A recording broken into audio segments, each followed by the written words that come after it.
Welcome to Money Talk with Aaron Ricketts, presented by Ricketts & Associates, 3245 North Adrian Highway, Suite F. The opinions voiced on Money Talk are for general information only and are not intended to provide specific advice or recommendations for any individual. To determine which investments may be appropriate for you, consult with your attorney, accountant, financial, or tax advisor prior to investing. Securities are offered through LPL Financial, member FINRA SIPC. Aaron back in the studios with us this afternoon. Hey, Aaron. Hi, John. Well, it's just 4 days before Christmas. It's the 21st. But we're actually going to be talking about a different number here this afternoon. What number is that, Aaron? We're going to talk about 6? 6,000. We're going to talk about IRS contribution limits for your retirement plans first. So these are changes for 2020, so for next year, which we need to know so we can plan ahead. Actually, the IRA contribution limits are staying the same. It'll be $6,000 to as a max that you can contribute to your IRA. And if you're over 50 or 50 and older, you can contribute another $1,000. That'll be $7,000 total. So that's the same number as 2019.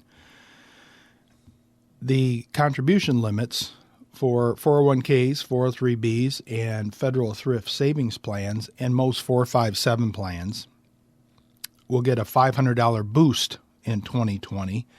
So the new annual limit is $19,500. If you're 50 or older, anytime in 2020, you can contribute up to $26,000 total. So that's getting another $500 boost too. So this year for 19, it's $25,000. Next year, it's $26,000. So that's a lot of money that you can put away in your 401k and other retirement plans. If you're self-employed or you own a small business and you may have a solo 401k or a SEP IRA, which is for employers, self-employeds, your ceiling for those plans is now $57,000, and it actually is $57,000 or 25% of your total gross income, whichever is less. So you can see at $57,000, just to put in $50,000, you'd have to have $200,000 or more of income. But there are other restrictions. So your tax advisor, when they enter that information, they will be able to tell you, what you will be able to contribute into those SEP plans. Very few people can contribute that kind of money into their plans, but sometimes you do want to go over that maybe $26,000 limit in a 401k. So that will allow you to do that as long as you have the required income. So talk to your tax advisor about that. And I'm sure people that have been contributing to those have been talking to their advisor. One thing I'll point out is, we're almost to the end of the year. If you're going to set up a SEP IRA, you have to do it by the end of the year.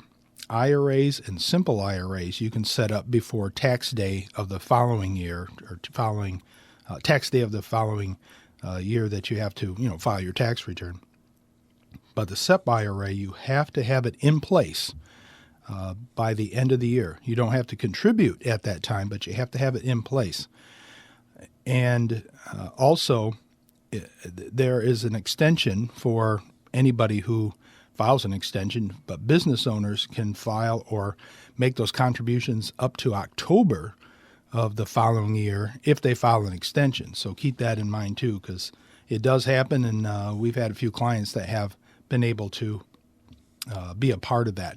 Even if it doesn't cost anything to set one up, so even if you don't contribute to it and you set one up, that's probably a good thing because you might use it the following year. Because some people might have a lot of income one year and might not have a lot of income the next year. So that's how those things work. You got to have them set up. I mentioned the simple IRA. Simple IRAs, if you have one or your employer has one, the contribution limit is $13,500 for 2020. That's a $500 increase. And if you're 50 or older, you can contribute $16,500. So that's a pretty good option too. The health savings accounts, They also have increased the 2020 limits for individuals are 3,550, and a married couple is 7,100. And if you're 55 or older, I don't know why they just didn't keep it the same, but they had to go with something else. If you're 55 or older, you can add another $1,000 in there. So that's quite a bit of money that you can put in your HSA. And I know I've done a lot of programs in the past about health savings accounts, and boy, is that a great opportunity. If you have one, I suggest that you be contributing to that. Okay, that was just about the 2020 contribution limits for retirement plans. Now we're going to talk about 6 common financial mistakes investors make. Number 1, often people invest too conservatively. I have several stories of people I even worked with before I got into this business that had no conversation with them about their savings habits or savings plans. Of course, I knew what our 401k was and what it offered because I was contributing to it. But a lot of people, that's personal or private. I had a very good friend that retired, and then he started asking me questions about how to manage this thing and do what to do with it.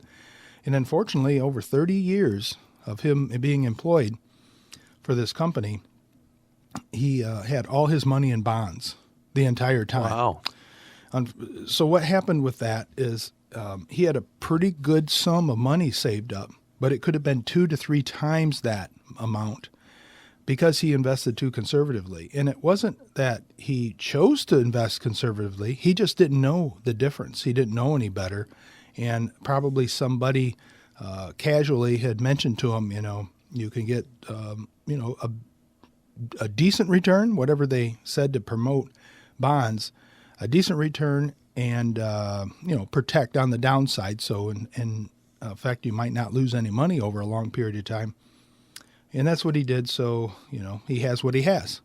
And I would advise especially young people that are starting out, and I have several that come to me. I get a lot of referrals from friends and family and clients for young people that are starting out, and I can give them some direction. I can't make specific recommendations, but I can certainly give them some direction about what they have, what their options are.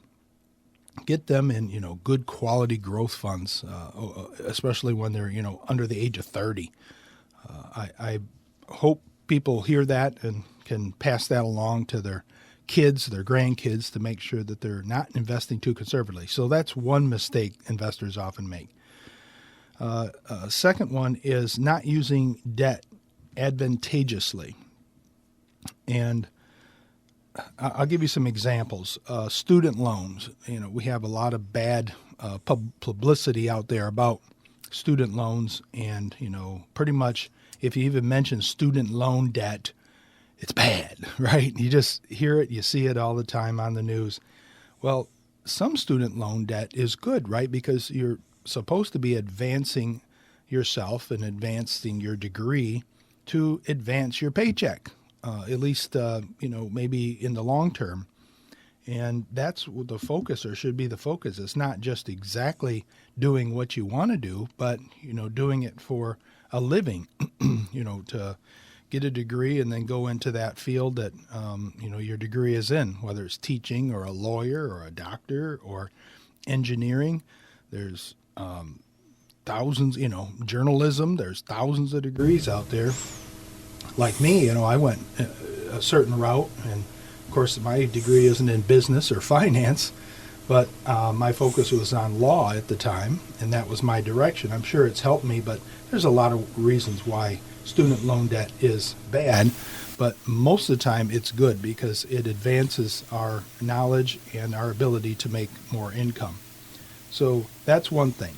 Just remember, student loan debt isn't a horrible thing. It can be, right, if you don't finish your degree and you got $100,000 of debt. Moving on. Another type of good debt is like business debt.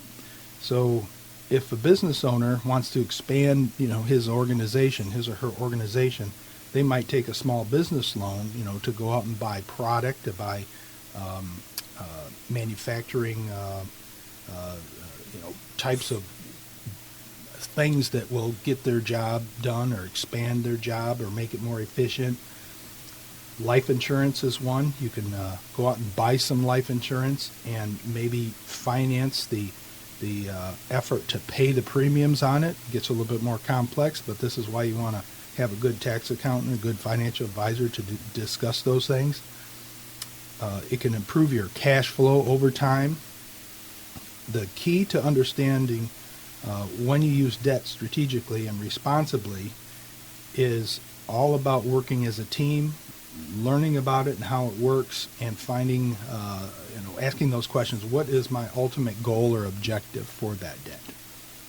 So that is number 2. Number 3 is failing to capitalize on tax breaks. And this is a big thing I talk to people about all the time. If your financial advisor isn't reviewing your tax return, you need to ask your financial advisor why they are not looking at your tax return. And not just asking you questions about it, but actually looking at it, because they should know how this works, at least as the big picture.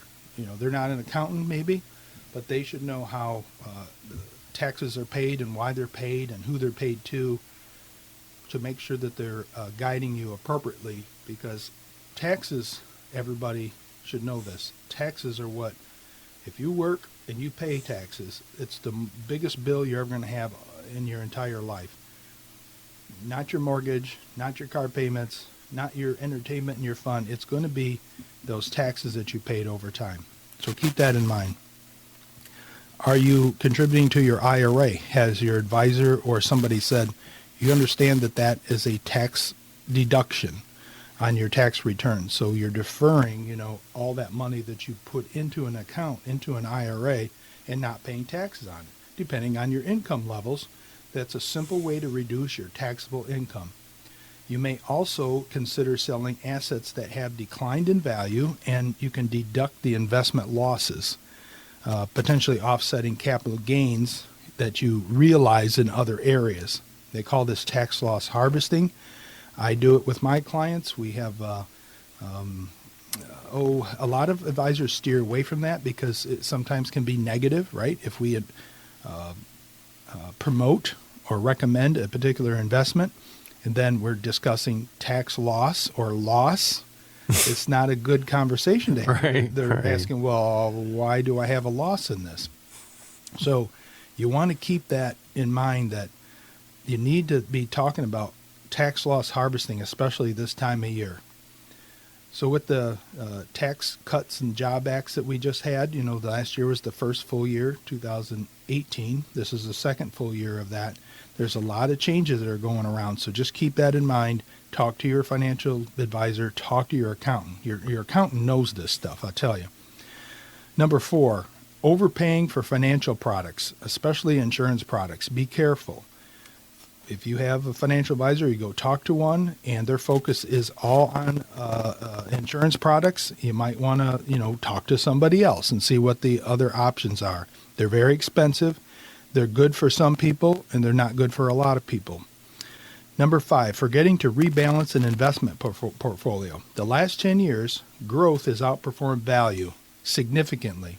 If you have not rebalanced your portfolio, you have a lot of growth stocks that are probably very, very heavily weighted inside your portfolio. You need to rebalance that and keep that in mind. And the final one is owning too much of your employer stock. I've seen this multiple times, especially when I first started in the business. A lot of car manufacturers, right? They promote their stock inside their retirement plans. And I'm not picking on the auto industry. I'm just saying that was very common back then, and that's where we live, big auto industry and support of the auto industry. You got to be careful, because if you're putting a lot of money in your company stock, and that company either fails to be a profitable company, your 401k or savings could suffer because of that. And we know, right, from 2008 and 9, General Motors went bankrupt, Chrysler went bankrupt, Ford was the only one that didn't, but the share price went down to around $2 a share. And it really hasn't recovered that much over, the last 10 years. So be careful of that. Good advice, Aaron. What's the number people should call? Give me a call, 265-3540. Thanks, Aaron, and we want to wish you a Merry Christmas and Happy Holidays to you and yours. Thank you. Merry Christmas, John. That's Money Talk with Aaron Ricketts, presented by Ricketts and Associates, 3245 North Adrian Highway, Suite L. The opinions voiced on Money Talk are for general information only and are not intended to provide specific advice or recommendations for any individual. To determine which investments may be appropriate for you, consult with your attorney, accountant, financial or tax advisor prior to investing. Securities are offered through LPL Financial, member FINRA SIPC. Join us once again next week for Money Talk here on 103.9 WLEN.